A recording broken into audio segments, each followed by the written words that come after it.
बिल्कुल किसान आंदोलन के माध्यम से देश का माहौल ख़राब करने की कोशिश की जा रही है। इनके मुंह में राम है लेकिन बगल में छुरी है। इनका हिडन एजेंडा कुछ और है, इनका गुप्त एजेंडा कुछ और है। भगवान से यही प्रार्थना करते हैं और उसको सद्बुद्धि दे, वो सही दिशा में चले, सदाचरण करें। तस्वीरों में आप साफ तौर से देख रहे होंगे, सब्जियों की खेती की तस्वीर आपके सामने दिखाई दे रही है। गोभी यहाँ पर उगाया जा रहा है, लहसुन उगाया जा रहा है, पालक उगाया जा रहा है। अगर आप सोच रहे होंगे ये किसी खेत की तस्वीर है तो आप गलत हैं। ये तस्वीर है दिल्ली के लुटियन जोन्स में रहने वाले एक सांसद जी के घर की।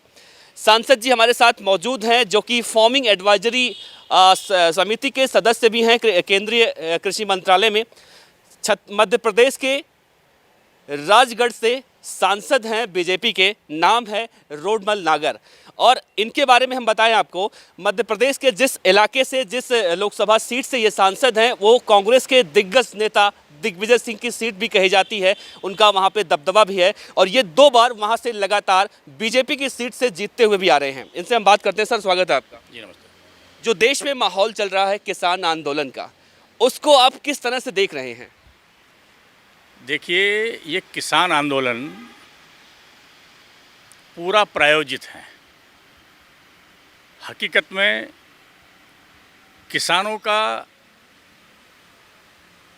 इन कानूनों से, क्योंकि किसान आंदोलन में जो आए हैं वो कानून के नाम पर आए हैं और इन कानूनों से किसान का कोई नुकसान नहीं है। परंतु किसान भोले भाले होते हैं, वो कभी भी किसी की भी बात में आ जाते हैं और इसलिए उन किसानों को बहला करके, फुसला करके, झूठ का पुलिंदा बना करके, भ्रम फैला करके किसानों के सामने परोसा गया। आपकी मंडियां समाप्त हो जाएगी, आपकी। लेकिन ये भ्रम परोस कौन रहा? किसानों के सामने ये भ्रम जो है कौन परोस रहा है? ये भ्रम परोस रहा है, एक तो इसमें वो लोग हैं जो इस देश का भला नहीं चाहते और दूसरे वो लोग भी हैं इसमें जो अपनी राजनीतिक रोटियां सेक रहे हैं। तो राजनीतिक रोटियां सेक रहे हैं उन लोगों को तो कम से कम ठीक है, लेकिन उनको भी उन लोगों से सावधान रहना चाहिए जो राजनीतिक रोटियां सेकना चाहते हैं। उनको भी उन लोगों से सावधान रहना चाहिए जो इस देश का भला नहीं चाहते।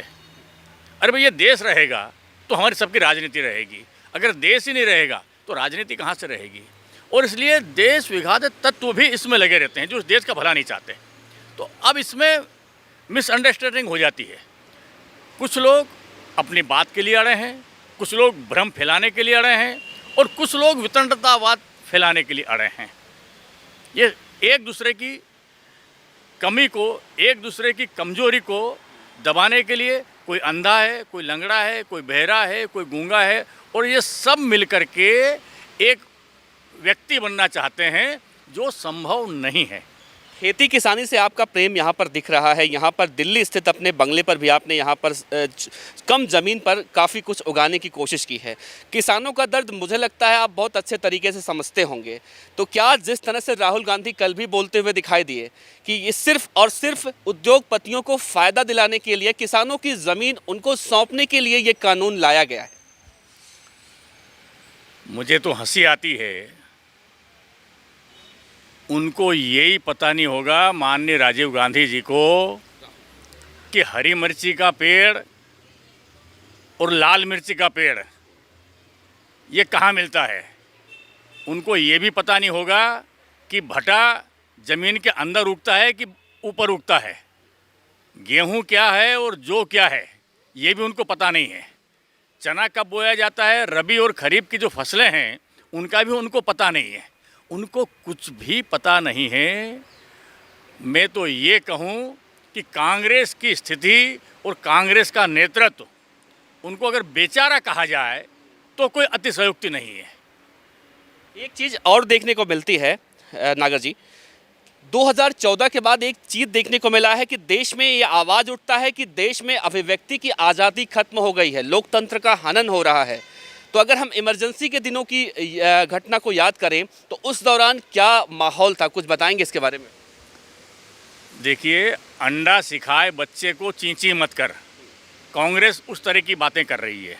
कांग्रेस ने आपातकाल में क्या नहीं किया, और कांग्रेस पार्टी आज आप भी देख रहे हैं, आपके मीडिया चैनलों के माध्यम से भी हम देखते हैं, आए दिन आप देखते हैं, इलेक्शन कमीशन हमें भरोसा नहीं, सुप्रीम कोर्ट हमको भरोसा नहीं, प्रधानमंत्री हमको भरोसा नहीं। यानी जितनी संवैधानिक इकाइयां हैं, सेना के जवान -40 पर अपनी जान कुर्बान करके हमारी रक्षा कर रहे हैं, उस सेना के ऊपर प्रश्न चिन्ह। यानी सारी संवैधानिक संस्थाएं सब बेकार हैं इनके आगे, कांग्रेस के आगे। इनके हित साधते रहो तो सब ठीक है, इनके हित नहीं सधे। और इनका हित मतलब किसका हित? कांग्रेस का हित मतलब किसका हित? केवल एक परिवार का हित। और इसलिए जितने समझदार कांग्रेसी थे, जो लंबे समय से कांग्रेस में सेवा दे रहे थे, काम कर रहे थे, लगभग वो सारी कांग्रेस इस परिवार की कांग्रेस से दूर हट गई है। जितने चापलूस लोग हैं, जो कुछ नहीं कर सकते, वो सारे अब जो यहाँ कांग्रेस में आकर के टिके हुए हैं। अधिकांश समझदार कांग्रेसी आज भी दुखी हैं। कल के व्यवहार से भी कई कांग्रेस के सांसद मित्र दुखी थे, पर अब करें क्या?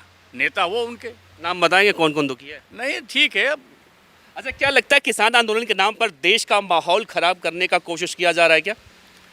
बिल्कुल, किसान आंदोलन के माध्यम से देश का माहौल ख़राब करने की कोशिश की जा रही है। अपने निहित स्वार्थों की वजह से, एक थोथे अभिमान की वजह से किसानों को भी गलत दिशा में भटकाया जा रहा है, और इस देश का भी नुकसान हो रहा है। देश को अगर खड़ा करना है तो इस किसान को खड़ा करना पड़ेगा सकारात्मक दिशा में। जब तक ये सकारात्मक दिशा में नहीं जाएगा, और कुल मिलाकर के आप देखिए, ये आंदोलन है कितने क्षेत्र में?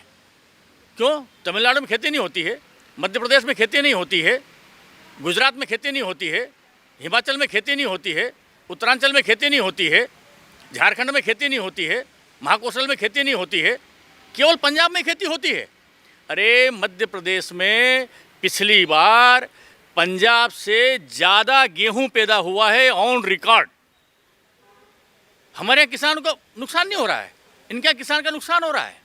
अरे, हमारे यहाँ तो 0.5 यानी केवल 50 पैसे ये टैक्स है, मंडी टैक्स। पंजाब में 8.5% मंडी टैक्स है, 8.5%। लेकिन वो 8.5% बिचौलिए लेके जा रहे हैं। 8.5% कहाँ जा रहा है? अगर वो 8.5% से कम टैक्स अगर हो तो वो किसानों का फायदा होता ना। वो किसानों के हित साधने वाली ये सरकार, किसानों के हित साधने वाले नेता ये क्यों नहीं कहते हैं कि मंडी टैक्स कम करो तुम्हारा? लेकिन इस सवाल का जवाब भी विपक्ष के पास है। विपक्ष का कहना है कि किसान तो आना चाहते हैं यहाँ पे।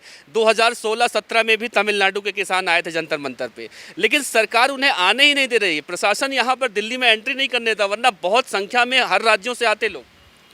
ऐसा कुछ नहीं है, कोई इनके साथ नहीं है। नाचन आवत आंगन टेढ़ा, ये जहाँ जहाँ भ्रम फैला सकते हैं वहाँ इन्होंने भ्रम फैला दिया। अब बात कीजिए किसान आंदोलन, और किसान आंदोलन में जो देश विरोधी लोग हैं उनके पोस्टर लगाए जा रहे हैं। जो अपराधी लोग हैं उनको जेल से रिहा करो, ये मांग की जा रही है। किसानों के हित की मांग नहीं करेंगे, किसानों के हक में बात नहीं करेंगे।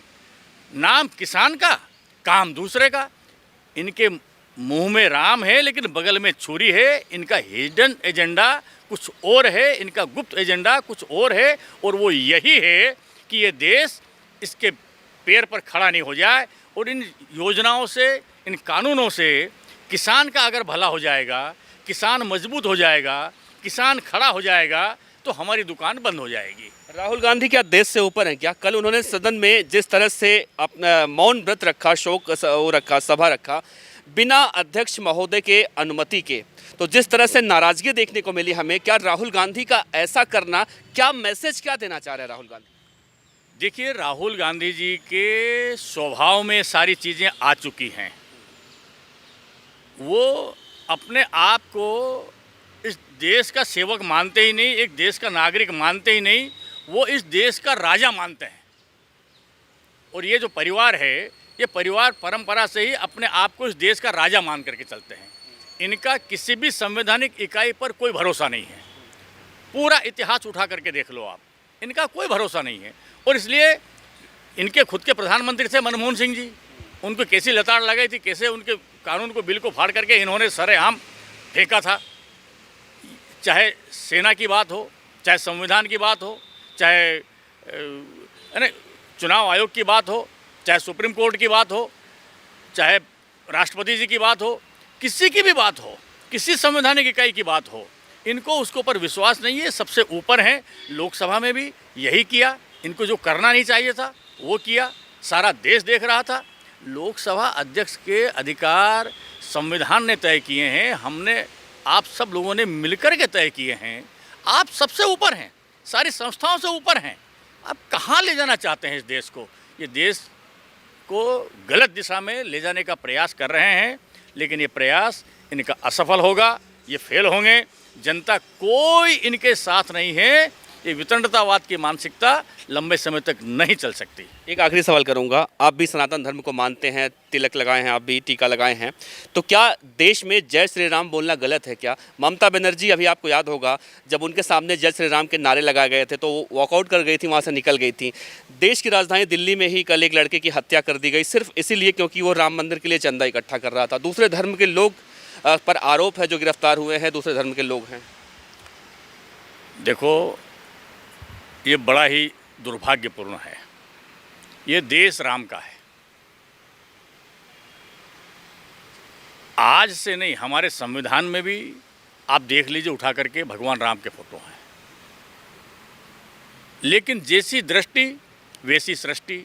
और ख़ास करके अपने प्रभाव को बचाने के लिए एक बंगाल में यही हो रहा है कि वहाँ जो राम को नहीं मानते हैं, ऐसी संख्या काफ़ी ज़्यादा बड़ी हो गई है। वो वोट बैंक नहीं खिसक जाएं, केवल वोट बैंक के लिए, केवल सत्ता के लिए, केवल कुर्सी के लिए अगर ये भगवान राम को भी नहीं मानेंगे तो देश देख रहा है। जो राम को नहीं मानेगा वो किसको मानेगा? जो राम का नहीं होगा वो किसी का नहीं होगा, किसी का नहीं हो सकता। राम राजा हैं, राम आदर्श हैं, राम महापुरुष हैं, राम मर्यादा हैं, राम जीवन दर्शन है, राम जीवन की दिशा है। और वो हमारे लिए मर्यादा है। सारे देश के लिए मर्यादा ही नहीं, सारी दुनिया के लिए मर्यादा पुरुषोत्तम है। इसलिए वो दिशा, वो जीवन जीने की दिशा है। और उस जीवन जीने की दिशा की ओर हम सब लोग जाना चाहते हैं। भगवान राम का मंदिर कोर्ट न्यायालय के फैसले से, और यहाँ नहीं बनेगा तो कहाँ बनेगा? अपने यहाँ नहीं बनेगा तो कहाँ बनेगा? हम तो सौभाग्यशाली हैं कि ये काम करने का अवसर हमें मिल रहा है और हम उस काम में लगे हुए हैं। राम के नाम पर अगर आप जय श्री राम बोलते हैं तो आपको किसी की हत्या कर दी जा रही है, कोई नाराज़ हो जा रहा है, तो उन लोगों को क्या कहेंगे आप? देखिए, भगवान राम तो हमें यही प्रेरणा देता है कि भैया उसको सद्बुद्धि दे, और वो भी भगवान राम के काम में जुटे। हम उससे भगवान से यही प्रार्थना करते हैं और उसको सद्बुद्धि दे, वो सही दिशा में चले, सदाचरण करें, और अपने जीवन में ये जो गलत दिशाओं में वो लोग जा रहे हैं वो गलत दिशा में नहीं जाएं। परमात्मा उनको सद्बुद्धि देगा, राम उनको सद्बुद्धि देगा। यही हम प्रयास करते हैं और यही आग्रह रखते हैं। शुक्रिया हमसे बात करने के लिए सर।